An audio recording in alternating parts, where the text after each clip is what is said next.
Alors bonjour à tous, bienvenue sur Gamba Solite, le podcast qui explore les passions insolites de Gambard. Et aujourd'hui on se retrouve avec Esteban Pochard qui va nous parler du beatmaking. Alors tout d'abord Esteban, comment ça va? Ça va, merci.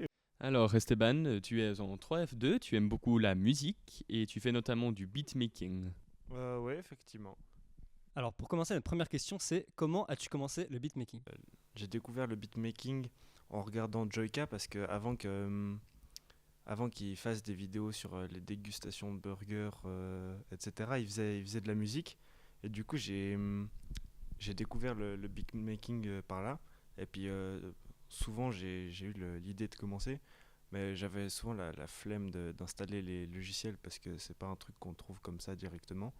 Alors du coup, j'ai téléchargé des trucs et puis une fois, je suis tombé sur un logiciel qui s'appelle LMMS. Puis du coup, là, j'ai commencé comme ça. Est-ce que de manière globale tu partages ce que tu produis? Bah, ça dépend. Parce qu'il y a beaucoup de projets que j'appellerais des projets de test où on fait des trucs. On est là juste, on est devant l'ordi, puis on fait des trucs. Et puis, le but, c'est pas forcément qu'il soit produit, enfin qu'il soit forcément développé et puis ensuite publié. Mais c'est juste, c'est des ébauches. Puis ça traîne sur l'ordinateur, puis il y en a comme ça plusieurs dizaines. Puis bah voilà. Et en moyenne c'est une activité qui te prend beaucoup de temps ou ça va? Ouais, ça dépend. Les semaines d'école, mon pic, je suis à 24 heures par semaine. Donc ouais, mais voilà, ça dépend. Quand je travaille beaucoup, non. Là, pendant que je faisais le thème, j'en ai pas fait pendant un mois. Donc Alors tu as déjà dit le logiciel que tu utilisais, LMM, c'est ça? LMMS, mais ça c'était avant, c'est un truc qui était gratuit et puis bon, c'est moins bien du coup. Maintenant j'utilise FL Studio 24. Et pourquoi ce choix de logiciel là en particulier et pas un autre? Euh, Parce il était moins cher que les autres. Enfin moi j'avais eu une offre à 160 francs pour l'édition Producer. Et puis parce que c'est un logiciel qui est très largement utilisé par la communauté. Et puis aussi parce qu'il y avait un beatmaker que j'aime beaucoup qui s'appelle Isos. Je pense qu'Albin tu connais. Ouais, je connais bien, j'aime beaucoup. Ouais. Et puis il utilise FL Studio aussi, puis c'est pratique quand on voit des tutos et puis des astuces sur le logiciel qu'on utilise, c'est cool. Donc c'est une manière un peu de faciliter l'apprentissage pour toi en partie. Et quel est ton style de musique de prédilection? Hmm, Celui que je fais le plus, je dirais que c'est du rap, mais celui que... Non, c'est pas vrai, c'est l'inverse. Celui que je préfère, c'est le rap, mais celui que je fais le plus, c'est la funk, parce que la funk, en fait, j'ai pas encore j'ai pas encore eu la chance de placer des rappeurs ou de pouvoir collaborer avec des rappeurs. Donc les prods rap à écouter sans voix dessus, en fait, c'est assez ennuyeux. Et du coup, c'est pour ça que la funk, c'est plus pratique parce que il n'y a pas besoin de rappeur ou de chanteur dessus. Ça s'écoute juste comme ça, puis c'est cool. Est-ce que tu as un style de musique en particulier que tu voudrais apprendre à faire Le dernier que j'ai essayé, c'est l'Europop Eurodance.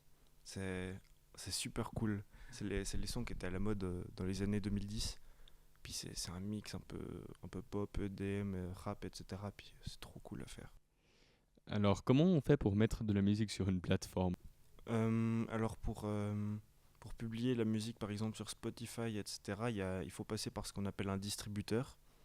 Donc un distributeur c'est une plateforme qui va faire l'intermédiaire entre les indépendants et puis les plateformes de distribution, donc Spotify, enfin les plateformes de streaming. Euh, et donc il y en a par exemple DistroKids qui est très connu. Moi j'utilise Deepster, c'est la même chose mais c'est gratuit. Et puis il y en a d'autres, des comme ça. Puis en fait il suffit juste de se créer un compte, puis après on, on, dem- on- on envoie une sorte de demande d'approbation de publication de la musique sur les réseaux, enfin sur les plateformes. Puis après, au bout d'une semaine, ils nous disent ouais, ok, ta musique est approuvée. Puis après, avec un délai de 2 semaines pour qu'elle soit distribuée, bah, la musique elle est disponible sur Spotify et puis les autres plateformes. Et de manière globale, d'où tires-tu ton inspiration dans ce que tu fais?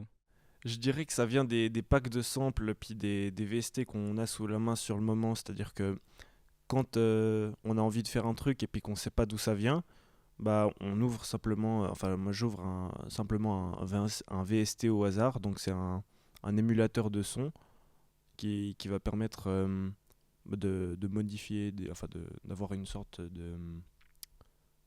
d'onde, enfin ça c'est, ouais, c'est les synthétiseurs, on a une onde et puis après on peut la modifier comme on veut. Après il y a des LFO puis des effets. Puis après, ça donne des trucs assez sympas, mais c'est compliqué. Mais surtout, je m'y connais pas très bien parce que j'en ai pas. Mais donc, on ouvre des trucs comme ça, puis après, on s'amuse avec les différents paramètres, puis après, ça donne un truc, puis après, on teste des trucs, puis après, on se dit, ça, j'aime bien ça. Puis après, ça, c'est chouette quand on se balade et puis on sait pas vraiment où on va. Ou alors, des fois, au contraire, on tombe sur un sample. Il y a des playlists sur YouTube qui s'appellent par exemple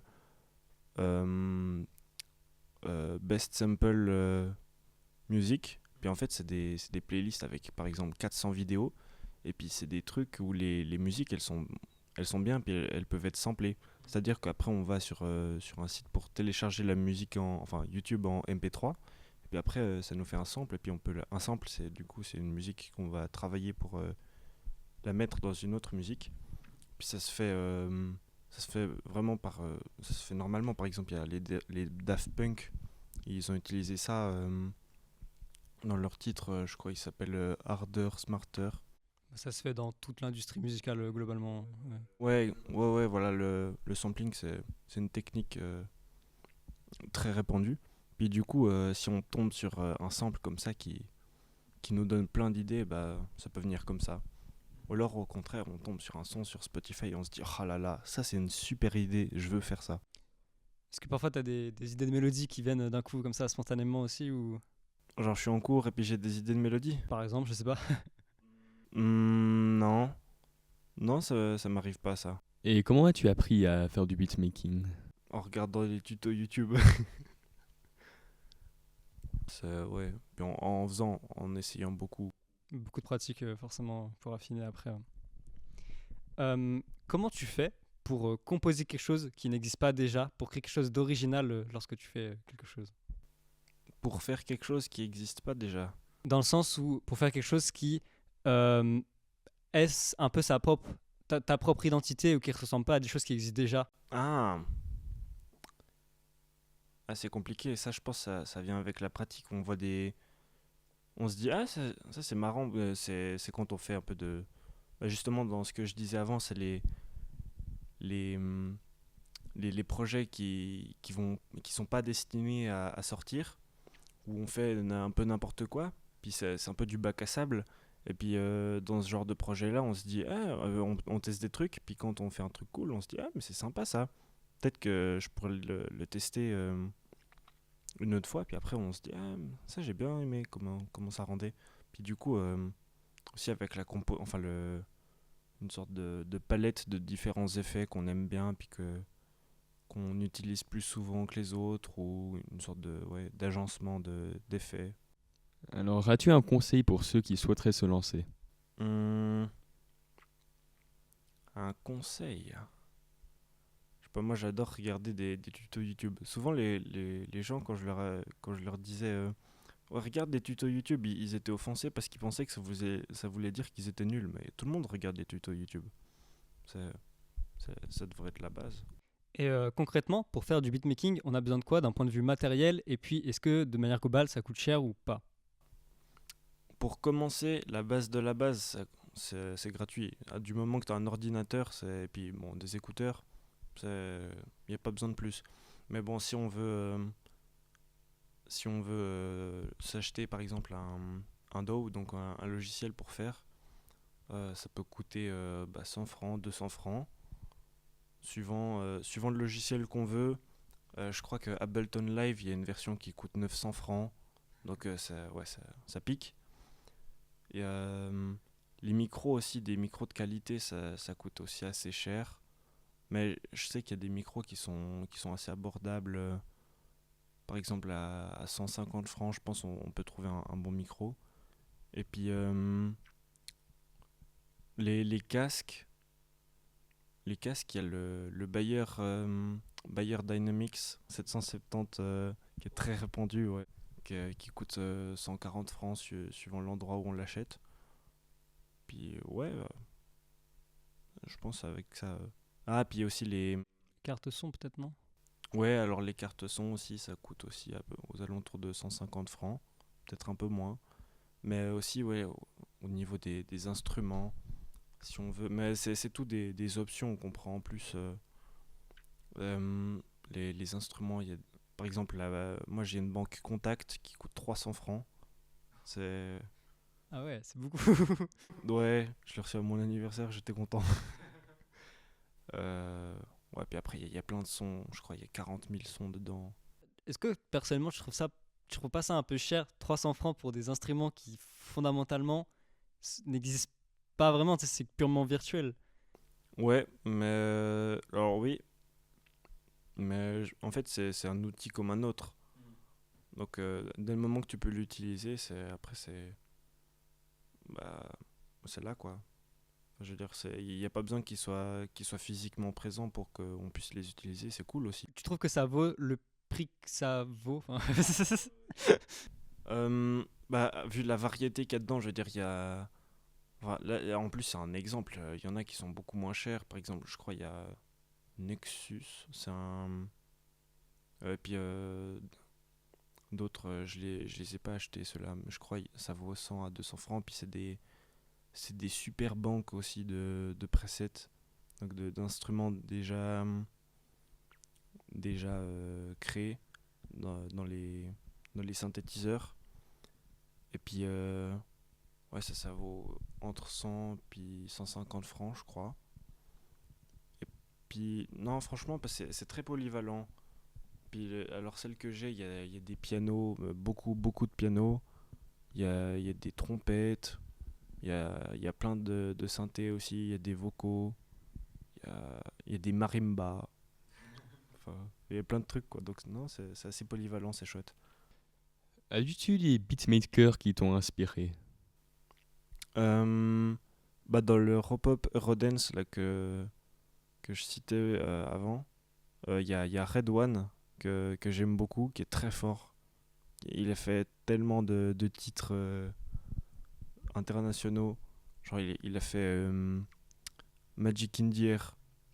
Ouais, tout le monde connaît. Il a fait mais il a fait aussi dans les trucs du FOT aussi. Il a fait la mélodie de la Coupe du Monde 2006. Il a composé celle de la musique de la Coupe du Monde 2014, enfin celle du Qatar aussi en 2022. Il a, il a composé Starships de Nicki Minaj aussi avec 1,3 milliard de streams. Il a fait, il a composé Just Dance, Bad Romance, puis Poker Face de Lady Gaga. Enfin, ouais, c'est un gros nom et puis lui il est fort. Sinon dans le rap français, moi j'aime bien Flemme aussi, qui est très fort aussi. Il a des chouettes ambiances puis des textures particulières que j'aime beaucoup. c'est le beatmaker de Freeze Corleone, non? Ouais, et il fait des ambiances de fou. Et personnellement, toi, ça te prend combien de temps de faire une prod de A à Z? Alors, en d'une traite, je ferai jamais une prod d'une traite parce qu'il faut prendre du recul, etc. Puis au bout d'un moment, le cerveau il fatigue, les oreilles aussi, elles sont plus aussi. Performante? Ouais, ouais, ouais, c'est ça. Au bout d'un moment, bah, enfin pas elles saturent, mais vous avez compris. Et du coup, faut faire en plusieurs fois, mais je dirais que, en plus, ça dépend du style aussi. Mais je dirais que de A à Z, moi, faire une prod, ça me prend peut-être 6 heures. Ça me paraît cohérent. Et juste pour trouver l'idée de la prod, à part tout ce qui vient dans la composition et tout, juste pour avoir une idée de la mélodie environ, ça prend environ combien de temps? Ah, le Robop, la mélodie de Robop, c'est très long à faire. pour avoir un truc, parce que la mélodie dans l'Europop, c'est vraiment crucial. C'est ce qui va faire que les gens ils l'ont en tête et tout. Puis il y a tellement de critères à respecter pour faire une bonne mélodie. Ça peut prendre 1 heure, 1h20, juste pour 4 mesures. C'est... Mais après, on l'a en tête, c'est bien. Est-ce que tu prends beaucoup de temps pour choisir, par exemple, certains types de snare ou de kick que tu mets dans, je sais pas, tes morceaux, ou pour choisir certaines sonorités que tu peux prendre sur un instrument, ou ce genre de choses? Est-ce que c'est quelque chose qui prend beaucoup de temps ou ça va? Hum, Bah, en fait, au fur et à mesure qu'on fait, on sait il y a des sonorités, et puis des kicks en particulier, ou des snares, enfin bref, des instruments, on sait ce qu'on veut. Enfin, moi, je sais que il y a un kick en particulier que j'utilise tout le temps. Puis, du coup, ça va, c'est assez facile. Mais c'est vrai que quand je veux quelque chose et que c'est pas celui que j'utilise d'habitude, ça peut prendre du temps, ouais. Et tu postes ton travail sur quel réseau du coup? Alors, sur Spotify, avant je postais sur YouTube, mais ça marche pas tant, donc j'ai arrêté. Et puis, ouais, enfin, sur toutes les plateformes de streaming, quoi. Sur Instagram aussi. Ok, j'ai juste peut-être une petite dernière question. Pour faire les prods, pour tout développer, tu te bases genre juste sur une idée plutôt de mélodie que tu aimerais bien traduire ou bien vraiment sur une émotion et là tu pars dessus, ou bien un thème et là aussi tu pars genre sur comment tu pourrais expresser ce thème par de la musique. Bah, en fait, c'est un petit peu un tout. Donc, si par exemple j'ai une mélodie simple, il va falloir que les drums, enfin, les percussions, elles soient cohérentes. Donc, soit quelque chose d'assez épuré pour avoir quelque chose de, comme tu te disais, d'émotionnel, assez simple pour laisser la place à un potentiel chanteur. Euh, ou alors au contraire que les percussions soient qu'il y ait beaucoup de bounce. Je sais pas trop comment traduire ça, mais qu'il y ait beaucoup de questions-réponses, beaucoup de jeux, qu'elles soient complexes, assez rythmées. Pas que ça prenne de l'espace dans le morceau, pas forcément pour laisser la place à un chanteur. Ouais, exactement, c'est quelque chose qui fasse bouger la tête. On se dit, là il y a du groove, là j'ai envie de bouger. Puis on se dit, ah ouais, là c'est complexe. Bah très bien, cette émission elle touche maintenant à sa fin. Je te remercie Esteban d'être venu ici à Radio Gambard pour cette émission. Et on vous invite à vous abonner à la chaîne YouTube de Gambard et on se retrouve bientôt pour de nouvelles aventures.